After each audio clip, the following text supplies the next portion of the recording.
नमस्कार, मी Bhimrao Lonare. IBM TV9 news आणि नॅशनल मीडिया न्यूजमध्ये मी आपलं स्वागत करीत आहे. आमच्या या दोन्ही चॅनलच्या माध्यमातून एक खास मुलाखत आम्ही दाखवत असतो. आज आमच्यासोबत RTI कार्यकर्ता गजानन ढाकुळकर आमच्यासोबत आहेत.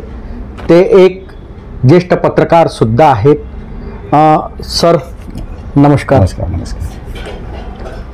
माहितीचे अधिकार म्हटलं 2005 तर त्याचा अनेकांना फायदा होत आहे. जेव्हापासनं 2005 पासनं माहितीचा अधिकार आलेला आहे. तुम्ही एक RTI कार्यकर्ता आहात, काय सांगाल? माहिती अधिकार कायद्याची जशी सुरुवात झाली तेव्हापासूनच मी या कामाला लागलेला आहे. माहिती आयोगाचं कार्यालय सर्वप्रथम नागपूरमध्ये त्यांचं कार्यालय नव्हतं स्वतःचं. रवी भवनमध्ये आयोग बसत होते. त्यावेळेसपासून मी या कामाला समजून घेतला आहे. आमचे राम आखरे म्हणून आहे नागपूरला, त्यांच्याकडून याचं माहिती अधिकारचं प्रशिक्षण घेतलं आहे. माहितीच्या अधिकाराचा वापर कसा करायचा हे समजून घेतलेलं आहे आणि त्याप्रमाणे या माहिती अधिकार कायद्याची आपण अंमलबजावणी म्हणजे अधिकाराचा वापर आपण करत आहे. तर अनेकांना या गोष्टीपासून लाभ तर झाला, परंतु मानसिक त्रास अधिकारी वर्गाकडून खूप होतात. जेणेकरून एखादी माहिती आपल्याला प्राप्त करून घ्यायची आहे तर त्याचे नियम ठरलेले आहे. एखाद्याने अर्ज सादर केला तर माहिती अधिकार कायदा म्हणतो का त्याला एखादं शुल्काचं पत्र हे 10 दिवसाच्या आत दिलं पाहिजे किंवा त्याला 30 दिवसाच्या आत विनामूल्य माहिती तरी पोहोचवली पाहिजे. हे आज जसे तुम्ही आज माझी मुलाखत घेताय, आजच एक उदाहरण माझ्यापाशी आहे. अच्छा, एक उदाहरण आहे का तुमच्याकडे? हे आजच पत्र मला आलेलं आहे. बरोबर. हा अर्ज मी 24 मार्चला केलेला आहे. कुणाला केलेला? जिल्हा परिषदेच्या बांधकाम विभागाला, नागपूर जिल्हा परिषद. नागपूर जिल्हा परिषदेच्या बांधकाम विभागाला हा 24 मार्चला मी एक अर्ज केलेला आहे. तिथचे जनमाहिती अधिकारी आहे राहुल फुल्लुके म्हणून आणि तिथचे अपिली अधिकारी आहे बांधकाम अभियंता म्हणून कल्पना इखार. यांच्याकडे हा 24/3ला अर्ज केला. आता या 24/3च्या अर्जाचं उत्तर मला माहिती अद्यापपर्यंत मिळाली नाही, पण आज हे पत्र आलं. या जनमाहिती अधिकाऱ्यांनी हे 24/3चं पत्र 29/4ला लिहिलं. म्हणजे 35 दिवस खाली पत्र लिहायला लागले त्यांना आणि तेही पत्र हे लिहिलं की ह्या पत्राची अर्जाची माहिती आम्ही तुम्हाला देऊ शकत नाही.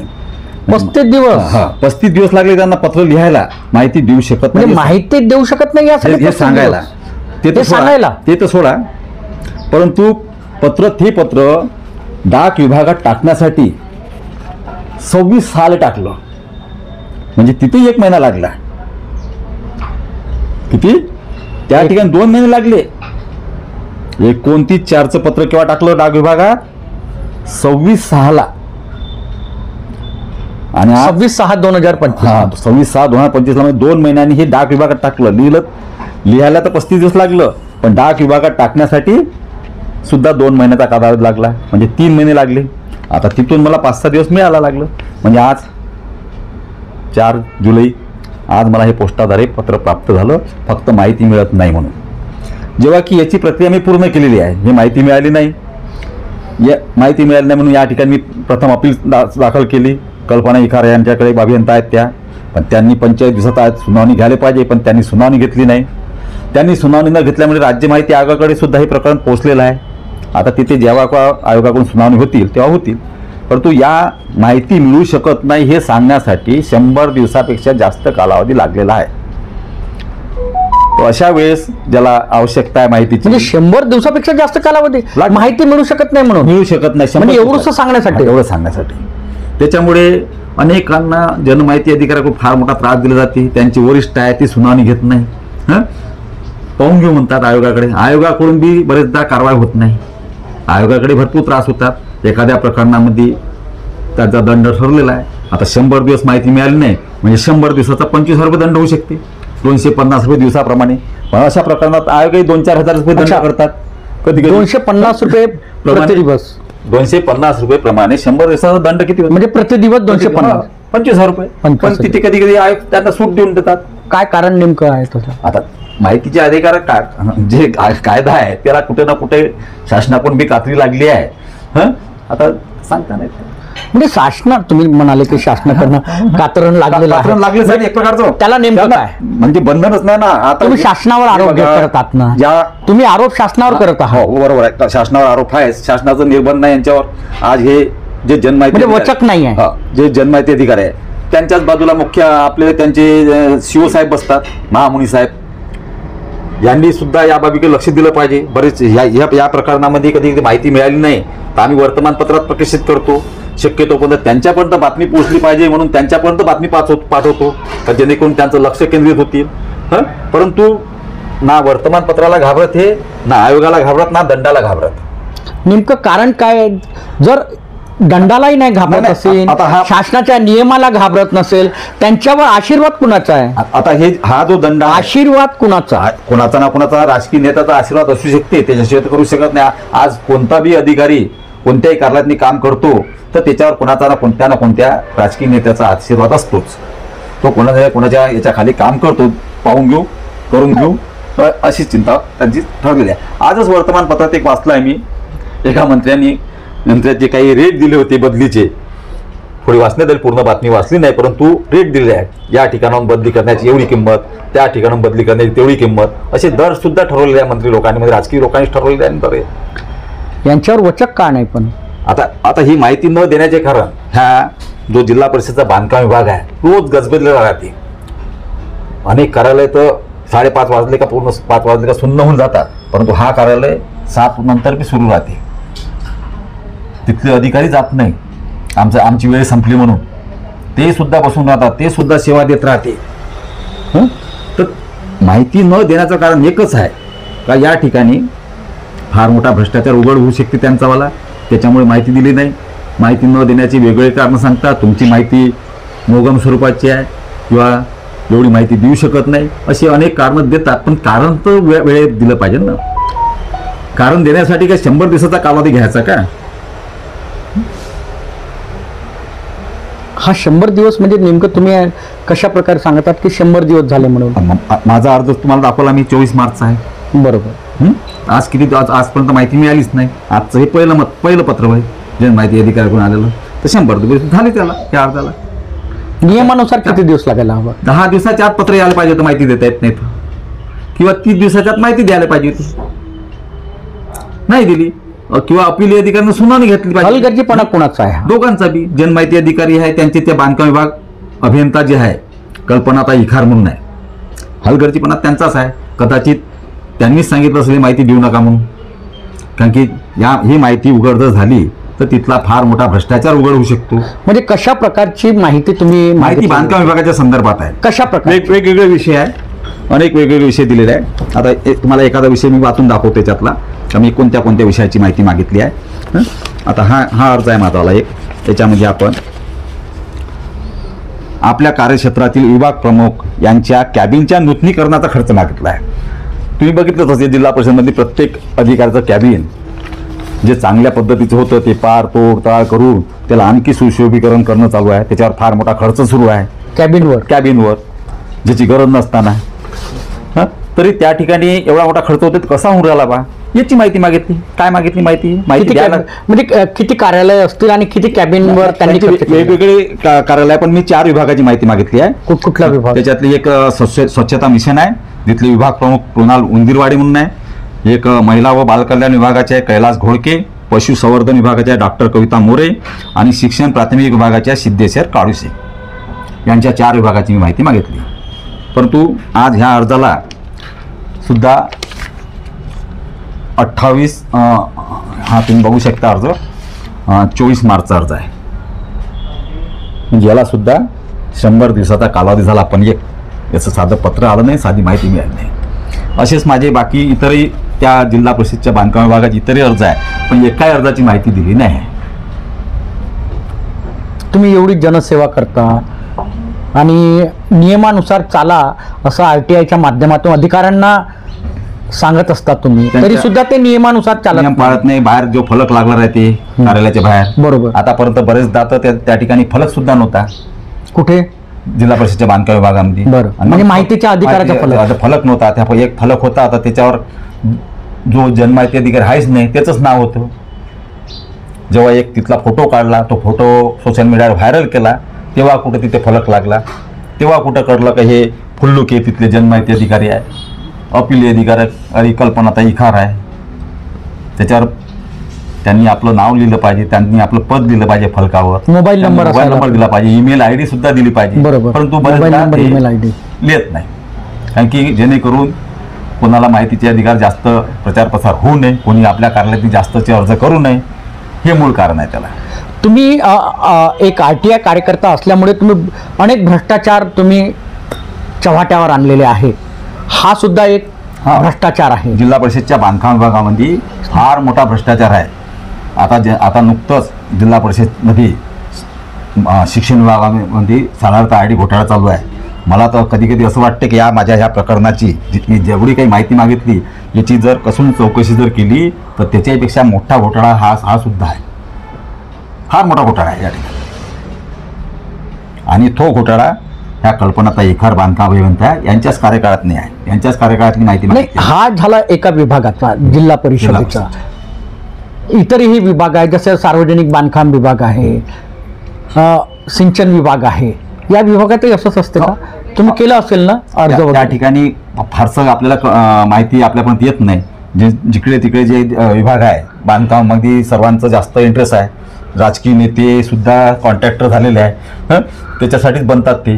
कोणी आता अनेक ठिकाणी नगरसेवक फार मोठे मोठे ठेके घेतात. कोणाचं काम आहे तर नगरसेवकाचंच आहे, म्हणजे तेच ठेकेदार बनले. म्हणजे नगरसेवक कशाला ठेके घेतील? तिथे लोकप्रतिनिधी आहेत. असतात लोकप्रतिनिधी, पण ते ठेके मिळतात ना. आता तुम्ही नगरसेवकाला नगर परिषदला भेट द्या, तिथे विचारा का हे काम कोण नाही, त्यांच्या नातेवाईकांना मित्रांना मिळत असेल ना. सरळ सांगतात का हे नगरसेवकाला कुठल्या नियमात देतात ते? कुठले ते दुसऱ्याच्या नावाने घेतात, पेटी स्वरूपात घेतात, काय त्यांचे वेगवेगळे नियम आहेत त्या नियमाने घेतात ते. नगरसेवक नसेल, त्यांचे मित्रमंडळी असेल, त्यांचे कार्यकर्ते असेल, कोणाच्या ना कोणाच्या नावाने परिवारातला कोणी असेल ते काम त्या वार्डातला नगरसेवक असेल तर तोच घेतील, असे सर्व. हा नियमात आहे का? पण नाही, नियमात नाही आहे. पण तो सरकारसोबत असते, सत्तेत असले तर त्यांच्या पक्षाचं सरकारसोबत तरी असतात. पक्षाचं सरकार आहे तर तिथे जो मुख्याधिकारी येते तो त्यांच्याच मर्जीप्रमाणे येते. नाही ऐकलं तर त्यांच्या नावाने तक्रार केली जाते. अशीच बारामती नगर परिषदेमध्ये एका मुख्याधिकाऱ्याची तक्रार केली. जे तक्रार एकनाथ शिंदे मुख्यमंत्री असताना त्यांच्या काळात एक तक्रार दिली. ग्रीन बेल्ट विषय सांगतो ना, ग्रीन बेल्टची शेती ही लेआउटसाठी दिल्या जात नाही, मंजुरी दिल्या जात नाही. बरोबर. तर तिथल्या नगराध्यक्षांनी तक्रार केली. कोणी केली तक्रार?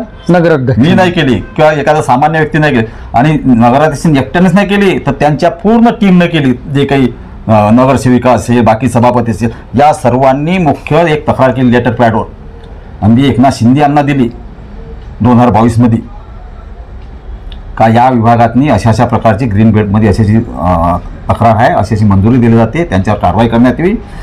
परंतु ना जिल्हाधिकाऱ्याकडून कारवाई झाली ना एकनाथजी शिंदे मुख्यमंत्री यांच्याकडून झाली. पण ती तक्रारीची कॉपी मला मिळालेली आहे, त्याच्यावर बी मी माहितीच्या अधिकाऱ्यांनी आता माहिती घेत आहे. अर्ज सादर केलेला आहे का या अर्जावर काय कारवाई केली म्हणून मुख्यमंत्री कार्यालयात मी तो अर्ज पाठवलेला आहे एकनाथ शिंदे यांनाच, त्यांच्याच कार्यालयात. भ्रष्टाचाराला आळा बसावा म्हणून माहितीचा अधिकार 2005 पासून लागू झालेला आहे. पण भ्रष्टाचार माहितीचा अधिकार लावल्यानंतरही RTI कार्यकर्ता आहेत त्यांना भ्रष्टाचार हा गेलेला दिसत नाही. शासकीय कार्यालयामध्ये आजही भ्रष्टाचार सुरूच आहे. माहिती मागितल्यानंतर RTI कार्यकर्ता मिळत नाही, ही शोकांतिका आहे. यावर वचक बसावं म्हणून तुमची काय मागणी आहे? वचक हाच का जो कायदा बनला त्या कायद्याच्या त्या नियमाप्रमाणे जनमाहिती अधिकाऱ्यांनी माहिती उपलब्ध करून दिली. जो अर्ज मी आज टाकला तर त्याची माहिती मला तात्काळ त्या स्वरूपात मिळाली पाहिजे, वेळेत मिळाली पाहिजे, द्यायला हवी. मला नियमानुसार मला अपीलमध्ये जायची गरज नाही पडली पाहिजे. मला तिथे अपील सुनावणी नाही घेतली म्हणून आयोगाकडे जायची गरज नाही पडली पाहिजे. अपील अधिकारी आहे कशासाठी? हे 10-12 अपील आहे कल्पना इखार यांच्या नावाने, एकही अपील घेतली नाही, मग यांच्यावर कारवाई नाही व्हायला पाहिजे. पण आयोग अपील अधिकाऱ्यावर कारवाई करत नाही. आयोग दंड करते फक्त जनमाहिती अधिकाऱ्यावर. यांच्यावर सुद्धा कारवाई करायला झाली पाहिजे. अपील अधिकार सुनावणी न घेतल्यामुळे यांच्यावर सुद्धा दंडाची तरतूद असली पाहिजे. किंवा त्यांचे जे विभाग प्रमुख आहे, त्यांचे जे वरिष्ठ आहे, बांधकाम विभाग अभियंताचे म्हटलं तर महामुनी साहेब आहे, यांनी सुद्धा बघितलं पाहिजे का आपले किती दंड असायला हवा जर माहिती जर वेळेवर मिळत नसेल आणि खोटी माहिती जर देत असतील. यात खोटी माहिती देतात का कधी कधी? नाही, खोटी फारशी देत नाही, पण देतच नाही माहिती. कोणत्या ना कोणत्या कारणानं टाळल्या जातात का आपली प्रश्नार्थक स्वरूपाची माहिती आहे, आपली या प्रकारची माहिती आहे. परंतु जेव्हा अर्जदार आपला अर्ज सादर करतो कार्यालयात, त्यावेळेसच जनमाहिती अधिकारानं अर्ज पाहायला पाहिजे. पण काही माहिती गोपनीय असते. बघा तसं आहे, त्यावेळेसच अर्ज पाहायला पाहिजे का ह्या मी 4 विषयाची जर माहिती मागितली, 4 मुद्द्याची माहिती मागितली, तर आपण याच्यातली कोणती माहिती यांना पुरवू शकतो किंवा कोणती माहिती आपण तेव्हाच्या तेव्हा तात्काळ देऊ शकतो. बऱ्याचशा ठिकाणी अर्ज न घेता जनमाहिती अधिकारी तात्काळ माहिती देतात. कशाला अर्ज करता म्हणते, तुम्हाला याच्यातलं काय पाहिजे. पण इथं नागपूरमध्ये ह्या बांधकाम विभागात किंवा इतर विभागात मी तो अनुभव येतच नाही. विदर्भाच्या बाहेर अनेक असे चांगले अनुभव येतात का तिथून माहितीची अधिकाऱ्यांनी अर्ज करायची गरज नाही पडत. अर्ज नेल्याबरोबर साहेब काय हवं तुम्हाला, इथे तर आपण अर्ज केला का आपल्याकडे वेगळ्याच नजरेनं पाहतात. हा माझी माहिती काढून राहिला, हा आता मला ब्लॅकमेल करणार. शब्द त्यांच्या पाठ आहे का माहिती अधिकारी कार्यकर्त्याला काय म्हटलं पाहिजे. पण का करतो तुला ब्लॅकमेल, तू का ब्लॅकमेल होतो. म्हणजे त्या माहितीतनी घोळ आहे म्हणून घाबरतो तो.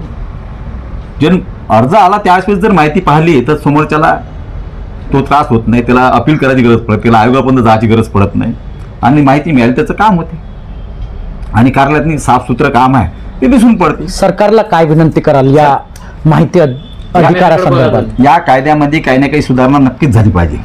मूळ म्हणजे जे वेळापत्रक ठरलेलं आहे माहिती देण्याचं, त्या वेळेत माहिती दिलीच पाहिजे. हेच माझी सरकारला विनंती राहतील या स्वरूपात यावेळेस. तर निश्चितच मी तुम्हाला सांगेल, हे होते आमच्यासोबत RTI कार्यकर्ता आणि ज्येष्ठ पत्रकार गजानन ढाकुळकर सर. ते गेल्या अनेक वर्षापासून RTI कार्यकर्ता आहेत आणि त्या माध्यमातून अनेकांना त्यांनी न्याय मिळवून दिलेला आहे. परंतु त्यांनी सांगितलेलं आहे की जे माहिती अधिकारी असतात ते माहिती देण्यास टाळाटाळ करतात. आणि एक उदाहरण त्यांनी सांगितलंच की नियमानुसार माहिती अधिकारामध्ये जर आपण अर्ज केला तर किती दिवसामध्ये नियमानुसार त्यांना त्याची माहिती द्यायला हवी त्यांनी सांगितलं. ते उदाहरणसुद्धा त्यांनी सांगितलेलं आहे. परंतु आठवडा लोटून गेला, 100 दिवस लोटून गेले, त्यानंतर त्यांना ती माहिती मिळाली. आणि ती माहिती काय मिळाली तर तुम्ही विचारलेली माहिती तुम्हाला देऊ शकत नाही.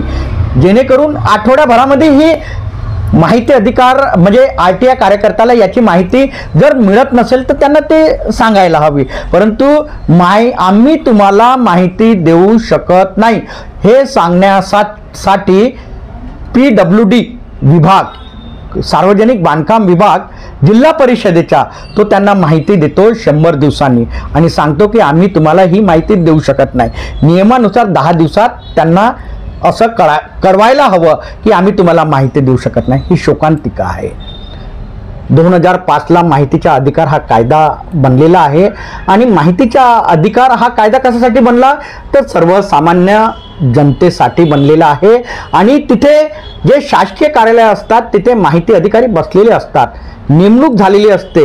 त्यांनी नियमानुसार कायदा 2005 माहितीच्या अधिकाराअंतर्गत त्यांनी जर माहिती मागितली तर त्यांना देणे भाग असते. गोपनीय माहिती असेल तर ते एखाद्या विशेष शाखेमध्ये असू शकते. परंतु सार्वजनिक बांधकाम विभाग झाला, सिंचन विभाग झाला, यांनी RTI कार्यकर्त्याला जर त्यांनी अर्ज केला तर त्यांना नियमानुसार जी माहिती हवी आहे ती द्यायला हवी. जर माहिती अधिकारी करत नसेल तर त्या माहिती अधिकारावर दंडात्मक कारवाई व्हायलाच हवी अशी मागणी आता RTI कार्यकर्त्यां गजानन ढाकुळकर यांनी केलेली आहे. आपण बघत राहा IBM TV9 news, national media news. आमच्या चॅनलला लाईक करा, सबस्क्राईब करा, आयकॉन बेल बटन दाबण्यात विसरू नका. धन्यवाद. नमस्कार.